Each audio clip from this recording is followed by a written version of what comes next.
All right, let's dive into this mind-blowing world of electrons. We're taking a deep dive into an excerpt from Jürgen Schneppet's essay, Electronen, Grundlage der Quantentechnology. Wow, that's quite a mouthful. Yeah, it is, right? But the topic itself is actually pretty straightforward, really, once we break it down. Exactly, that's what we're here for. Yeah. It's incredible to think that these tiny particles, electrons, are the foundation of, well, pretty much everything. You know, from the atoms that make us to all the cool tech we use. Yeah, it really is, and Schneppat's essay really highlights how important they are, especially when we look at the future of quantum technology. So let's rewind the clock a bit. Back in 1897, J.J. Thomson discovers the electron. Right. What did this mean for the scientific community at the time? Oh, it was a total game changer. Scientists thought that atoms were like the smallest possible piece of anything, right? Yeah. And then boom, suddenly there's this even smaller thing inside. Wow. It's like finding out that your Legos are made of even tinier Legos. I love that analogy. Yeah. And this discovery was just the beginning, right? It kind of opened the door to this whole new way of understanding the universe, you know, like quantum mechanics. Exactly. Think about the photoelectric effect, for example. Light hits a piece of metal and electrons just fly off. Right. Classical physics had absolutely no explanation for that. Really? But quantum mechanics did. And all thanks to this idea that light comes in these tiny little packets of energy, you know, photons. So wait, light isn't just this, you know, continuous wave. It's like a stream of tiny little bullets. Yeah, pretty much. That's wild. It is wild. And it totally changed how we see light and how it interacts with matter. Okay, let's get back to the star of the show, the electron. Right. So we know it has mass, a negative charge, and then we've got this mysterious property, spin. Can you break it down for us? Why are these things so important? Sure. Mass and charge, those are pretty straightforward. You know, they determine how the electron interacts with other particles and all the forces around it. But spin, that's where things get really interesting.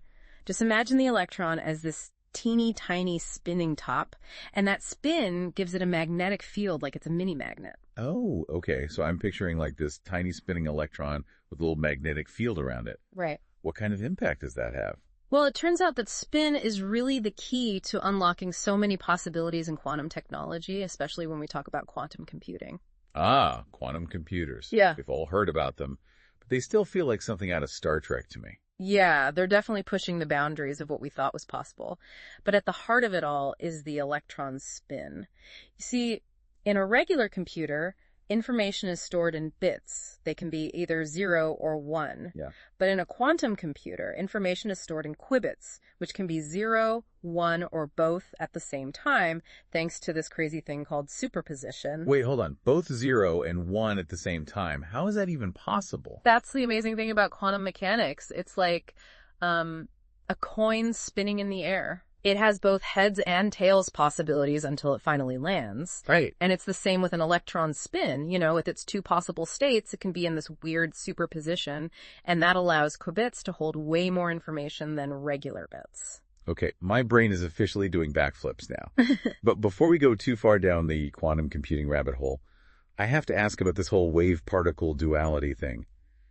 How can something be both a wave and a particle at the same time?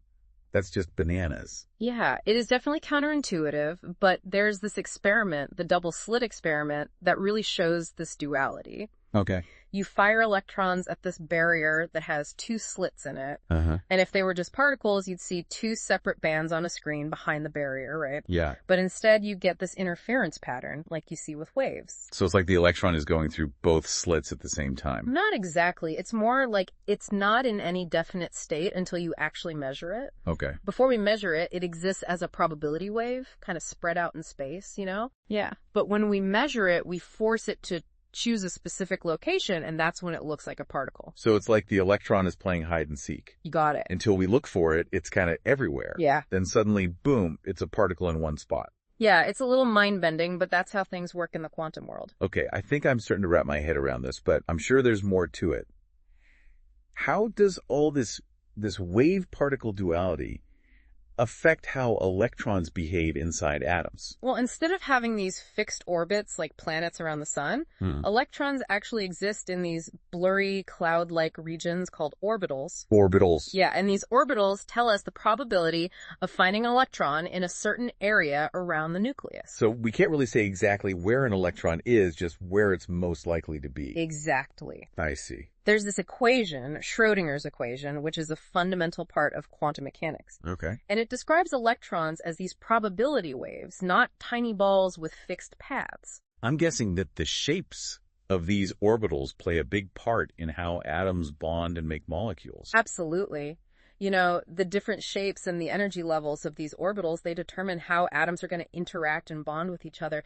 It's the basis of chemistry, really. Wow. And the huge diversity of all the matter we see in the universe. This is fascinating. It's like we're looking at the very fabric of reality. Yeah. But before we move on, I want to bring up one more mind-blowing concept. The Heisenberg uncertainty principle. Ah, yes, the Heisenberg uncertainty principle. Yeah. It's a real cornerstone of quantum mechanics. Basically, it says that you just can't know both the position and the momentum of an electron perfectly at the same time. The more you know about one, The less you know about the other. exactly. So it's not even that we need better instruments. It's like a fundamental limit. Yeah, we're kind of stuck with a certain amount of fuzziness. And I'm assuming this inherent uncertainty, it has big implications for how we actually design and build quantum technologies. Oh, absolutely. Speaking of which, why don't we move on to how scientists are actually harnessing the power of electrons to create these amazing innovations? That sounds great. So welcome back to our depth dive into electrons and their role in quantum technology. Yeah. It's mind-blowing to think that reality is so fuzzy, you know, Yeah. at its core, but that fuzziness also seems to hold some amazing potential, Oh, absolutely. especially when we talk about quantum computing. For sure. And that potential comes from the electron's unique spin. Right. Exactly. That tiny little spinning electron with its little magnetic field. Yeah, That's what makes qubits possible. it is. Remind us why that's such a big deal for computing. Okay, so think back to our classical computers with bits that are either 0 or 1 Yeah. qubits because of superposition. It can be 0, 1, or both at the same time. Right. It's like having a switch that can be on, off, or somewhere in between. Okay, I think I'm getting that. But how do we actually control and manipulate these electron spin qubits to do calculations? Well, scientists are working on some really interesting techniques. Okay. One that we touched on earlier is called electron spin resonance, or ESR. USR. It's basically using a tiny little radio signal to flip the electron spin. So we're like broadcasting instructions to these tiny little spinning electrons. Pretty much, yeah.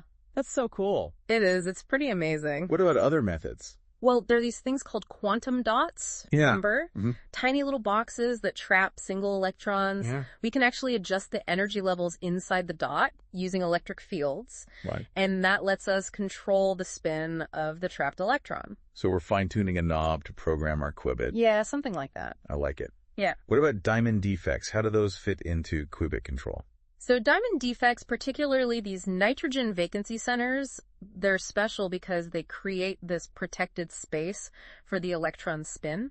And this isolation allows the spin state to stay coherent, Yeah. for a relatively long time, which is super important for doing those complex calculations. So they're like these tiny little fortresses Yeah. that are shielding our delicate qubits from interference. Exactly. That's pretty ingenious. Yeah. But quantum computing isn't the only application here. You mentioned quantum sensing before. How do electrons play a role in that? Oh, right. Remember how sensitive electrons are to magnetic fields? Yeah. Scientists are taking advantage of that to create these super precise quantum magnetometers. So it's like a super-powered compass. Kind of, yeah. What can we actually do with these quantum sensors? Oh, the possibilities are huge. Imagine mapping brain activity Wow. with incredible detail, right? Yeah. Leading to all these breakthroughs in understanding and treating neurological disorders. Okay. Or even studying the properties of materials Right. at the atomic level, right? Helping us make new materials with specific properties that we want. So it's not just about cool new tech. It's about actually improving lives and expanding our scientific knowledge. Exactly. Are there other types of quantum sensors besides these magnetometers? Oh, yeah, definitely. Because electrons are also sensitive to electric fields and temperature, we can create things like ultra-precise electric field sensors and even quantum thermometers. Quantum thermometers. We could measure temperature changes at the level of individual atoms. Wow, that's incredible. It is. Electrons are such versatile little things. Yeah, they really are. Let's talk about quantum communication. Okay. How does this spooky action at a distance, this entanglement, Right. how does that fit in? Well, entanglement is really the key to secure communication in this quantum world. Okay. Imagine you have two electrons that are so intertwined that if you measure one, you instantly know the state of the other one. Regardless of how far apart they are. It doesn't matter how far apart they are. Wow. Isn't that wild? It really does sound like something out of science fiction. It does. It does. Think of it like this. You and a friend each have one electron from this entangled pair. Okay. You both measure your electron. And because they're entangled, Right. you get these random but correlated results. So like flipping two linked coins. Yeah, like that. If one lands heads, you know the other's tails. Right. Even if they're miles apart. Exactly. And the best part is that if someone tries to eavesdrop on your communication, they'll mess up the entanglement. They'd break it. Yeah, they'd break it, and you and your friend would know right away that something's wrong. That's amazing. And that's the basis of quantum key distribution, or QKD. QKD. A technique that promises truly unbreakable encryption. Unbreakable encryption. That's huge. It is. But are there any challenges to using entanglement for communication in the real world? The biggest challenge is keeping that entanglement going over long distances. I see. Entangled particles are really fragile, and their connection is easily broken just by interacting with their environment. So we have to be very careful. Very, very careful. To keep them from bumping into anything that could break their connection. It's like a very delicate dance. It is. And scientists are working on ways to stretch the range of entanglement using these things called quantum repeaters. Okay. Which act like boosters to strengthen the connection. It sounds as there's so much exciting research happening in all these areas. Oh yeah, there really is. And it all hinges on our ability to control these tiny but powerful particles. Yeah. Electrons. Electrons, they're really amazing. It really is amazing how much potential they hold. It is. But before we get too caught up in the excitement, let's take a step back. Okay. And consider the bigger picture here. You're right. We should. In our last segment, we'll kind of zoom out and look at the broader implications of all these electron-driven quantum technologies. Okay. What are the hurdles that we still need to overcome? Right. What ethical considerations are there? And what does the future really hold for this rapidly evolving field? Stay tuned. Welcome back. We've been on quite a journey exploring electrons and their impact on quantum technology. It's amazing to think about all the potential these little particles have. It's really remarkable. And like Yorgo Schneeppert highlights in his essay, electrons aren't just these fundamental building blocks of matter. They're driving this whole quantum revolution. But like any powerful technology, there are always challenges to overcome. We've talked about how fragile entangled particles are, right, and how noise from the environment can mess with those delicate quantum states. Right, decoherence. It's a big problem in quantum computing, sensing, and communication. It's like trying to build a sandcastle on a windy beach. So how are scientists dealing with this decoherence problem? It sounds like a constant battle. Well, they're trying a few things. One is to come up with new materials and better ways of making them, ways that isolate the qubits from the environment. Remember those diamond defects we talked about? They're promising because they naturally shield the electron spin from certain types of noise. Like building a protective bubble around our qubits. Exactly. What about error correction? I know that's a big deal in regular computing. Oh, absolutely. Quantum error correction is essential if we want to build reliable quantum computers. Right. Just like we use redundancy to protect against errors in classical computing, we need ways to find and correct errors that pop up in quantum calculations. It's like a spell checker for qubits. Kind of, but quantum errors are a lot trickier than a simple typo. I bet. They're way more subtle, and there are lots of different kinds, which makes quantum error correction really difficult. But researchers are making progress. Okay. And developing robust error correction is key for building practical quantum computers. So decoherence and error correction are two big hurdles. Yeah. What other challenges are there in realizing the full potential of quantum technology? Scalability. Yeah. Right now, most quantum computers only have a few qubits. But to really solve complex problems, we'll need systems with hundreds or even thousands of qubits working together. It's like trying to build a supercomputer out of these tiny, fragile qubits. That sounds incredibly difficult. It is a huge task, but, classical computing also had to go through this phase of getting smaller and more integrated. Yeah. What used to take up an entire room is now something we carry around in our pockets. That's true. So I think we have reason to believe that we can overcome these scaling challenges in quantum computing, too. It's encouraging to hear some optimism. Well, after this deep dive into electrons and quantum technology, I'm just in awe of how much potential these tiny particles have. Who would have guessed that something so small could be so powerful? It really speaks to the brilliance of the scientists and engineers who are constantly pushing the boundaries of our understanding. Schneppat's essay reminds us that the quantum world is full of wonder and mystery, and electrons are our guides in this incredible adventure. It's been an amazing journey. And to our listeners, we encourage you to keep exploring, keep asking questions, and keep wondering about this incredible universe we live in, a universe built on the power of electrons. Until next time.